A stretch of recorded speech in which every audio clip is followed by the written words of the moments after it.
I woke up to the sound of rain hammering the rusted sheet metal above my head. Cold air slipped in through the warped window frame, cutting straight to the bone. My breath hung in the air like pale smoke as I pushed aside the thin blanket, its edges stiff with age. The makeshift stove in the corner had long since gone cold, and the damp smell of the night still clung to everything inside. I reached for the half-empty plastic bottle beside my bed, splashed some water onto my face, and rubbed away the grit of another sleepless night. Breakfast was a stale crust of bread I'd saved from yesterday, and a few sips of lukewarm tea that had lost any hint of flavor hours ago. It didn't matter. I'd eaten worse, much worse. I pulled on my old windbreaker, its zipper stuck halfway up, and stepped outside. The muddy lot stretched toward the distant hum of Tacoma's industrial docks, where the air smelled faintly of salt and diesel. The clouds were low, heavy, pressing down on the city. My boots sank into the wet ground with each step as I made my way toward the waterfront dump. I had one prayer on my lips. Please, just let me find enough cardboard or bottles today. Enough for a piece of bread. Maybe a hot cup of coffee if I was lucky. By the time I got there, the others were already picking through the piles. Alex Gizmo Morales was crouched near an old refrigerator, his fingers working like he was fixing something that would never work again. A couple of men I only knew by their street names, Crab and Sour, were tearing open bags without looking up. I greeted them softly. Good morning, Alex. Gentlemen. They'd barely nodded, trading glances as if I'd just spoken a foreign language. She's not like us. I overheard one of them mutter. Talks like she's still living in some rich neighborhood. What's she even doing here? I pretended not to hear. I'd learned that silence was safer than trying to explain. They called me schoolteacher because I wore glasses and spoke in full sentences. I didn't smoke, didn't drink, and I never begged on street corners. That alone made me an outsider even here, among people who'd lost everything. Truth be told, I didn't belong anywhere anymore. So I kept my eyes down, bent to my work, and let the rain run down the back of my neck. The morning wore on, the rain easing to a fine mist that clung to my hair and jacket. The dump was quieter now, just the steady rustle of plastic and the occasional clang of metal as someone overturned a bin. I worked my way deeper into the piles, past broken furniture and mountains of soaked cardboard. My fingers were numb, but I kept going. I'd learned to ignore the smell years ago, until a sharp, faint sound cut through the background noise. It was a high-pitched chirp, barely there, coming from somewhere behind a collapsed mound of bricks and splintered wood.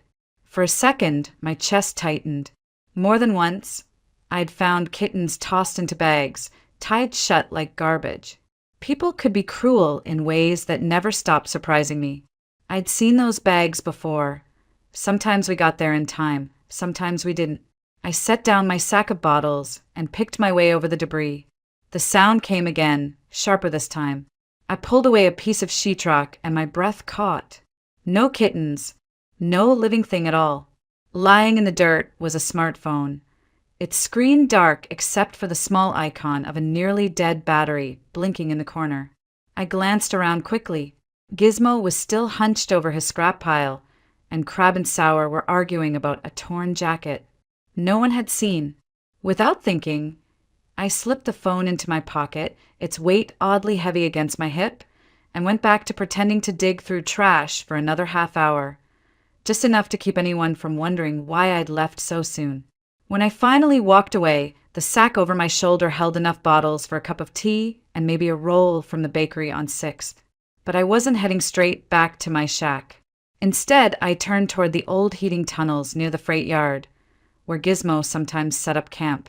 "Afternoon, Alex," I called as I ducked inside. He looked up, his dark hair sticking up in every direction. "Think you could help me out? I found this, but the charger's missing." I held up the phone. His eyes narrowed for a second. He wasn't stupid. A phone like this didn't belong in my hands unless it was stolen or found. But he just shrugged. "Yeah, I've got something that'll work. You owe me, though." I emptied the coins from my pocket into his palm without arguing. A deal was a deal. As the phone began to take a slow charge, I headed back toward my shack, the thought of what might be on it pressing harder with every step. That night, I lit the stove and boiled the small pile of potatoes I'd found in a discarded crate. The phone sat on the crate I used as a table, screen glowing faintly. When the charging light finally turned green, I hesitated, my hand hovering over it. No passcode, no lock.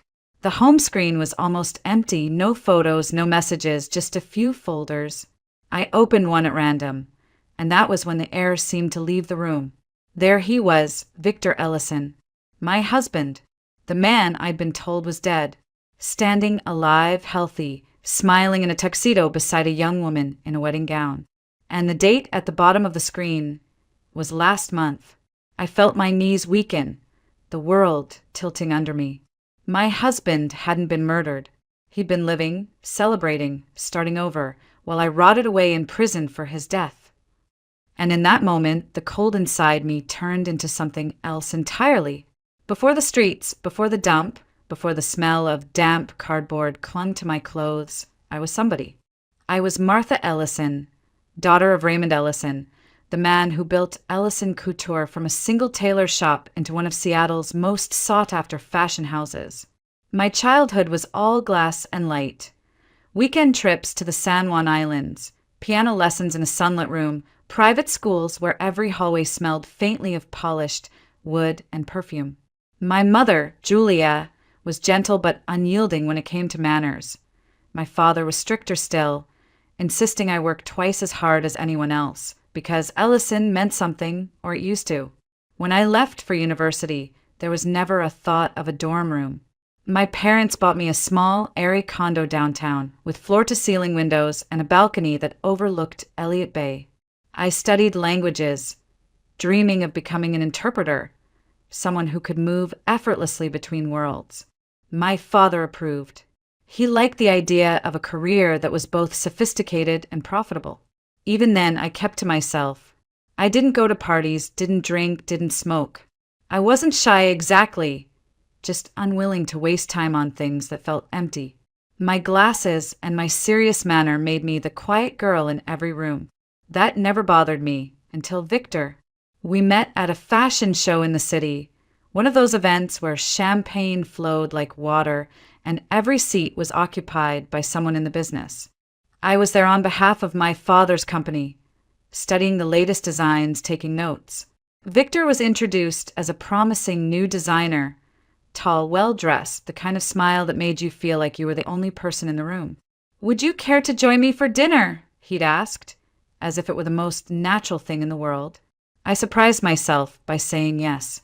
That night, we ate oysters and pasta in a quiet corner of an Italian restaurant while a jazz trio played in the background. Victor listened, really listened, leaning forward as I spoke. He made me feel seen in a way no one had before. By the end of the night, when he kissed my hand and said, "I hope we meet again," I was already wondering how soon that could be. It didn't take long. Flowers began arriving at my office. Handwritten notes, each one a little more personal. By the third week, he sent a basket of deep red roses with a card. "To the most captivating woman in Seattle, Saturday at 8, same place." I didn't even hesitate. We fell fast. And when he proposed, down on one knee in front of a small crowd at the Space Needles restaurant, I said yes without a flicker of doubt. Victor took my name, something that felt like a romantic gesture at the time. "Ellison should live on," he told me. "Our children will carry it proudly." My parents adored him, or at least they pretended to. For a while, married life was every bit the dream I thought it would be. Candlelit dinners, weekend getaways to Vancouver, whispered "I love yous" in the dark. I believed in it. I believed in him. But fairy tales never last. It started small, so small I almost convinced myself I was imagining it. 2 years into our marriage, the house felt colder, not because of the weather, but because of the distance growing between us.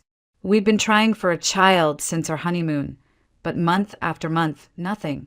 At first, Victor brushed it off with a smile, telling me not to stress, that it would happen when it happened. But as the months turned into years, the smile faded. His mother, Helen, began making comments over Sunday dinners. Half jokes that cut sharper than any blade. I just hope I'm still around to see a grandchild, Victor. Some women have issues, you know. Victor never defended me. Sometimes he added to the sting, shrugging and saying, maybe she's just too focused on work. It was easier to bite my tongue than start another fight. Then there were the late nights, the smell of perfume that wasn't mine lingering on his shirt, the vague stories about meetings that ran over, or old friends he'd run into. I wanted to believe him, so I did until I couldn't. One evening, I asked him directly if there was someone else. He laughed, actually laughed, as if I'd told him a bad joke. You're imagining things, Martha. Your wound too tight. That night, I lay awake, staring at the ceiling, listening for the sound of his breathing beside me. I never heard it. The breaking point came a few weeks later. We were sitting in the living room with Helen, and the words just spilled out of me. If you don't love me anymore, Victor, then we should get divorced. I'm not going to live like this. Silence. His eyes narrowed. Helen's mouth tightened into a thin line. Martha, she said sweetly, Victor adores you. He's just under stress. This talk of divorce is rash. I turned to her, my voice sharper than I intended. Your son's been under stress for 2 years. He doesn't work, he drinks more than he should, and I'm tired of pretending otherwise. Victor didn't speak. He just watched me, and in his eyes I saw something I couldn't name then, but recognized now, calculation. 2 nights later, he came home early with flowers, my favorite wine, and a smile that felt rehearsed. I've been thinking, he said, we should start over. Just you and me. No more fighting. He opened a bottle of champagne, poured 2 glasses, and held one out to me. I remember the cool stem of the glass in my hand, the soft pop of bubbles against my tongue, and then nothing. Just darkness. When I woke, there was pounding on the front door. My head felt heavy, my limbs like sandbags. The voices outside were sharp, official. I stumbled to the door, pulling it open to find 2 police officers, a handful of neighbors, and Helen standing behind them, her face twisted in outrage. Mrs. Ellison, one officer said, we have reason to believe you may be involved in the death of your husband. May we come in? I laughed a raw, broken sound, because how could something so absurd be real? But they pushed past me, moving straight toward the bedroom. Helen's voice rose behind them. I told you she was unstable. Look at the blood. There was blood. On the sheets, on the carpet. A knife, wrapped in one of our bed linens, tucked into my dresser drawer. The room spun. I tried to speak, to explain, but the words tangled in my throat. Cold metal bit into my wrists. The last thing I saw as they led me away was Helen's satisfied smile. County jail was just the waiting room. The real punishment began the moment the gates clanged shut behind me at the women's correctional facility. The air inside was thick, stale, with a faint tang of bleach that never masked the scent of too many bodies in too small a space. My cell was a concrete box with 4 bunks, 3 women already sprawled on them, eyes flicking toward me like a pack sizing up fresh prey. I'd never lived with strangers before, never shared a bathroom, never heard the sound of keys jangling at every turn. In those first days, I barely spoke, barely ate. I lay on my side, facing the wall, holding myself together 1 breath at a time. It didn't take long for the taunts to start. Hey, school teacher, one woman called from across the cell. What's your story? Who'd you kill? When I didn't answer, the tone shifted, sharper, meaner. Too good to talk to us? Think you're better. One afternoon, a woman named Rena dropped down from the top bunk and came right at me, her shadow swallowing the light. Let's see how long you last in here, princess. Before she could lay a hand on me, a voice cut through the tension. Back off, Rena. It came from a tall, broad-shouldered woman in her 40s, with eyes that could stop you mid-breath. She's under my watch now. That was Donna Harris, Donna had been inside longer than most, long enough to know the rules that didn't make it into the handbook. She sat me down on my first real night there and spelled it out. You want to survive? You pick a reason to keep breathing. Could be revenge. Could be proving them wrong. But you pick it, and you hold on to it like it's the only thing you've got. And you never, never start snitching for favors. That's a death sentence in here. She taught me more than how to keep my head down. Donna had a kind of rough grace, a way of navigating the undercurrent of threats and alliances.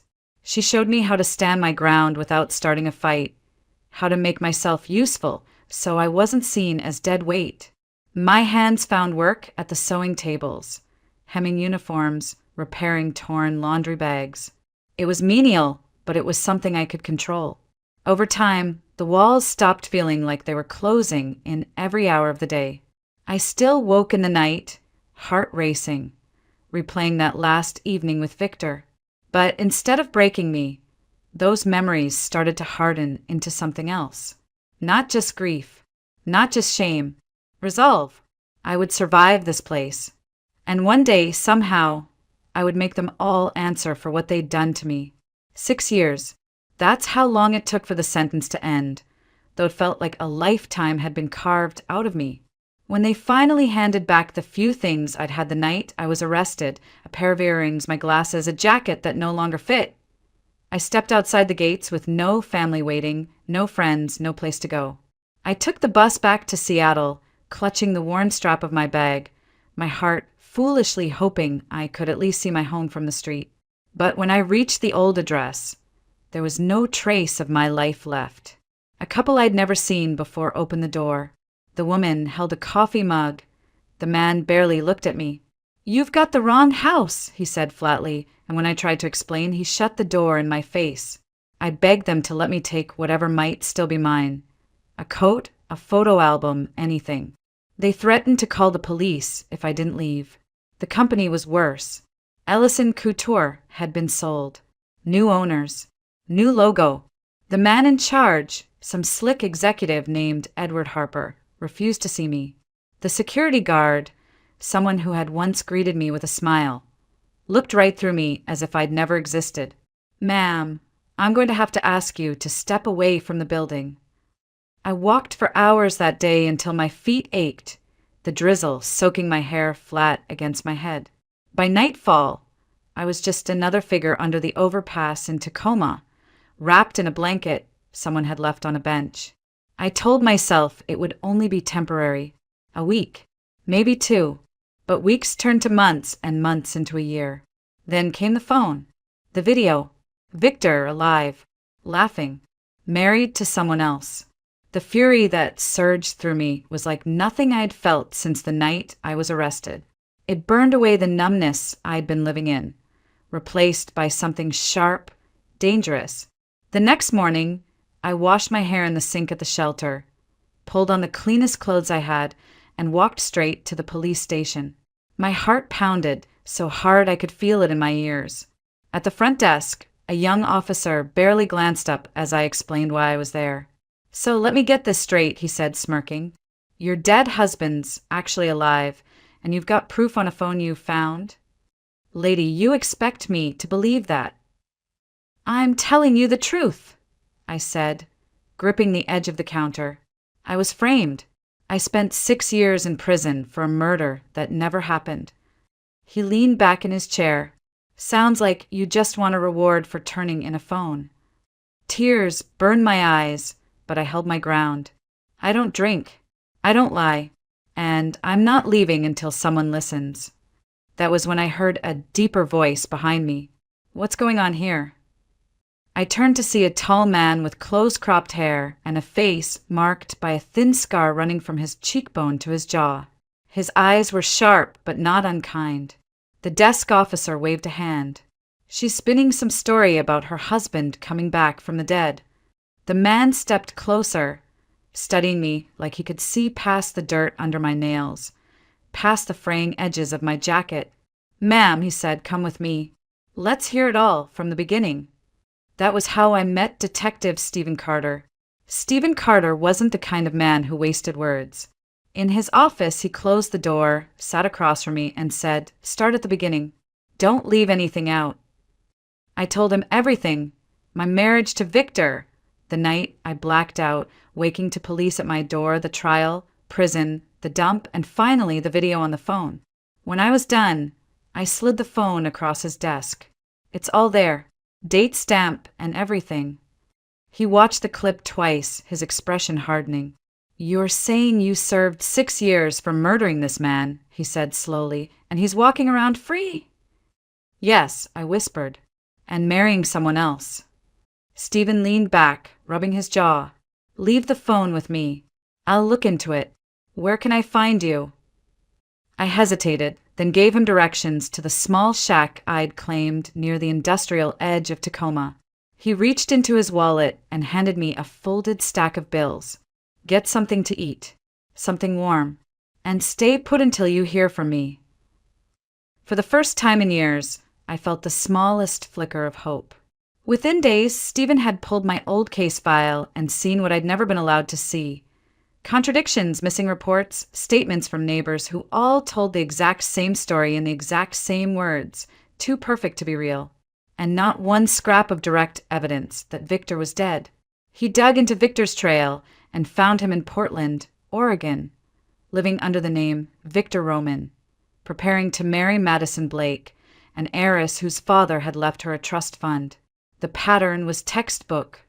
Charm the woman, marry her, drain her, disappear.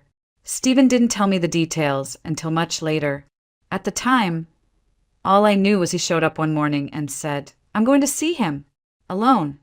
Shouldn't you have backup?" I asked. He shook his head. "If I go in with a team, he'll bolt. I need him to talk, and I need it on record. If I call you afterward, it means I need my guys to move in." I didn't like it, but I could see his mind was made up. The next thing I heard was 2 days later, a call from a clerk at the precinct telling me Stephen was in the hospital. I didn't ask questions, I just went. When I found his room, he was propped up against a stack of pillows, a bandage wrapped around his head. He looked at me and smiled like it was nothing. "It's fine," he said. "He just got in a lucky swing before I put him down." I stared at him. What happened? Stephen's voice was calm, but there was steel under it. "Your ex-husband tried to buy me off. When that didn't work, he tried to kill me. That's all I needed to bring him in." In that moment, I realized 2 things. Victor's luck had finally run out, and Stephen Carter was the first person in years who'd stood between me and the darkness. The day of the confrontation, Stephen insisted we make one stop first. "If we're going to face him, you're not walking in there looking like he left you," he said. I didn't argue. He took me to a friend of his, a stylist the department used for undercover work. An hour later, the woman staring back at me in the mirror was almost unrecognizable. My hair was freshly cut and colored, my makeup subtle but sharp, my glasses replaced with a sleek, modern pair. Stephen grinned. "Perfect. Let's go ruin his day." Victor was already seated in the interrogation room when we arrived, his expression smug, like he was expecting to see the broken woman he'd left behind. But when I walked in, his smirk faltered. I sat down across from him and smiled, not warmly, but like I already knew the ending.